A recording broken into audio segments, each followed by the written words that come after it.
किसी ने बड़े कमाल की बात कही है, परमात्मा ने हमको 2 आंखें दी हैं दुनिया देखने के लिए, लेकिन वो हमें बंद आंखों से दिखते हैं। नमस्कार दोस्तों, मेरा नाम है दीप्ति और दीप्ति के झरोखे से मैं कहानियां सुनाती हूँ। आज एक ऐसे राजा की कहानी जो भगवान की भक्ति में लीन रह करके अपना पूरा साम्राज्य को चलाते थे।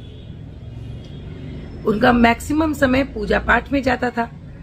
तो एक दिन भगवान उनसे प्रसन्न होकर के प्रकट हुए और उन्होंने कहा कि तुम्हारी भक्ति से प्रभावित होकर खुश होकर के मैंने तुम्हें आज दर्शन दिए हैं, मांगो पुत्र, क्या वर मांगते हो। इस पर उसने हाथ जोड़ के कहा कि मुझे कुछ भी आवश्यकता नहीं है, जब आपके दर्शन हो गए तो इसके आगे कोई इच्छा कहाँ रह जाती है। फिर भी उन्होंने कहा, तो उसने कहा ठीक है, अगर आप चाहते हैं मुझे कुछ वरदान देना तो मैं चाहता हूं कि मेरी प्रजा बहुत अच्छी है, मेरा बहुत सम्मान करती है, पूजा पाठ भी करती है और कहीं किसी तरह की अव्यवस्था नहीं है, तो इसीलिए आप उनको भी दर्शन दे दें, मेरे पूरे साम्राज्य को, पूरे राज्य में जितने भी लोग हैं सबको दर्शन दे दें। भगवान इस बात से मुस्कुराए और बोले कि पुत्र, तुमने बहुत अच्छी सोच रखी, लेकिन ये तो संभव नहीं है। तो उसने कहा कि लेकिन जब आपने मुझसे वरदान मांगा है कि मैं आपसे कुछ भी मांग सकता हूं, तो मेरी यही इच्छा है कि आप सबको दर्शन दें। इस पर भगवान ने कहा ठीक है, अगर तुम्हारी यही इच्छा है तो मैं तुम्हारी इस इच्छा को पूरा करूंगा। तो भगवान ने कहा कि ठीक है, तुम्हारे महल के सामने जो ऊंचा सा पहाड़ है, उस पहाड़ी पर मैं कल सुबह दर्शन देने के लिए आऊंगा, तुम अपनी पूरी प्रजा को लेकर के आ जाना। राजा बहुत प्रसन्न हुआ और उसने सारे में नगाड़े बजा करके पूरे राज्य में इस बात की सूचना दे दी कि कल हम भगवान के दर्शन करने के लिए, साक्षात ईश्वर को देखने के लिए चलेंगे, तो सब यहाँ पर इकट्ठे हो जाए महल के बाहर। अगले दिन सुबह ऐसा ही हुआ। इससे पहले मैं आगे सुनाऊं, आप लोगों से निवेदन करती हूँ कि मेरे चैनल को सब्सक्राइब कीजिए, मेरे वीडियोस को लाइक करिए। आपका एक लाइक मेरे लिए बहुत इंपॉर्टेंस रखता है। अब अगले दिन सुबह वो पूरी के पूरा उनका राज्य वहां महल के बाहर एकत्रित हो गया और सब लोग चले। जब पूरा नगर पहाड़ी की ओर चला तो रास्ते में एक बहुत बड़ा ढेर तांबे के कॉइन्स का दिखा।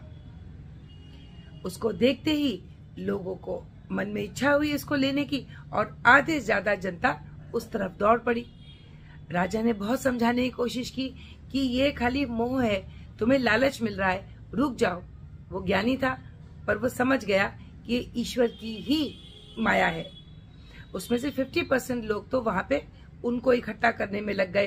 कोई अपने कपड़ों में, चुन्नियों में, जो उनके पास में बर्तन थे उसमें वो लोग ढेर के ढेर तांबे के सिक्के लेके चल दिए। राजा, रानी और जो बची हुई प्रजा थी वो चलती रही। थोड़ा और आगे गए तो वहां पे देखा किनारे पर चांदी के सिक्कों के ढेर लगे थे।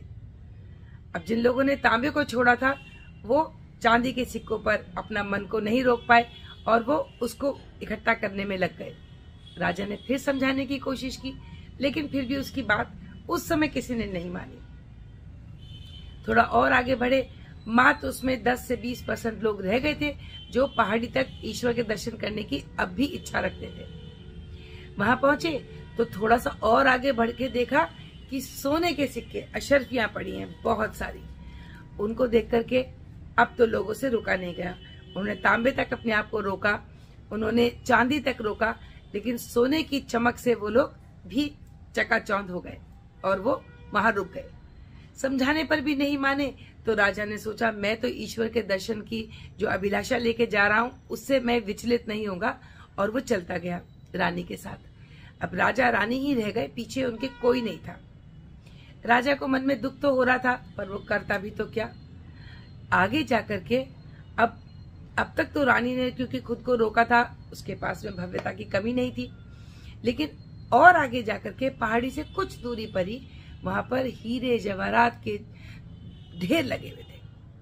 उनको देख करके रानी ने कहा कि मैं इसको ले लूं, ये वाले ज्वेलरी मेरे पास नहीं है। वो भी रुक गई। राजा अकेले पहाड़ी पर पहुंचे। जब पहुंचे तो ईश्वर उनकी प्रतीक्षा कर रहे थे। उन्होंने मुस्कुरा के कहा, राजन, कहाँ है तुम्हारी प्रजा? जिनको तुम दर्शन दिलवाना चाहते थे। उसने हाथ जोड़ के क्षमा मांगी और बहुत शर्मिंदा हुए और कहने लगे कि प्रभु, मुझसे तो बहुत बड़ी भूल हो गई। आप यहाँ प्रतीक्षा कर रहे थे लेकिन कोई भी आने को तैयार नहीं था। सब लोग उस चकाचौंध में रह गए जो यहीं छूट जानी है। भगवान ने कहा, मैं तभी तो तुमसे कह रहा था कि तुम इन लोगों के लिए ये वर मत मांगो, पर तुम शर्मिंदा मत हो, इसमें तुम्हारा तो कोई दोष ही नहीं है। तुम तो एक बहुत ही अच्छे और सज्जन राजा हो जो सबका भलाई चाह रहे थे। तो मित्रों, छोटी सी ये कहानी है पर हमको सीख बहुत बड़ी देती है।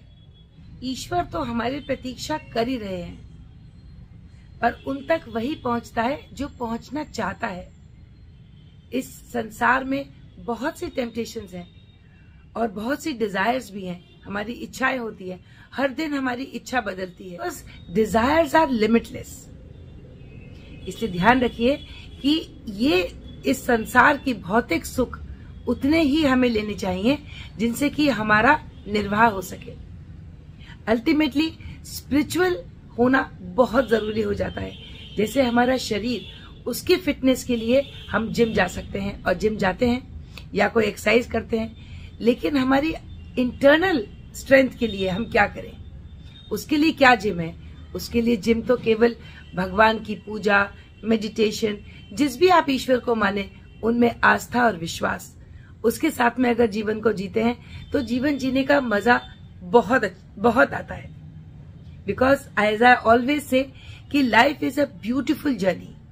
बस फर्क इतना है कि हम देख क्या रहे हैं, हम देखना क्या चाहते हैं। चलते चलते बस इतना ही कहूंगी कि किसी ने कहा है, शायद मार्क ट्वेन ने कहा था कि जीवन में 2 दिन बहुत महत्वपूर्ण होते हैं।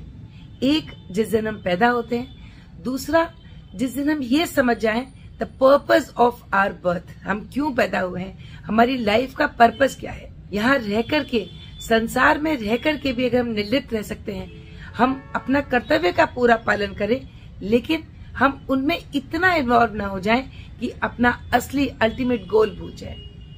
आशा करती हूँ छोटी सी कहानी ने आपके दिल को छुआ होगा।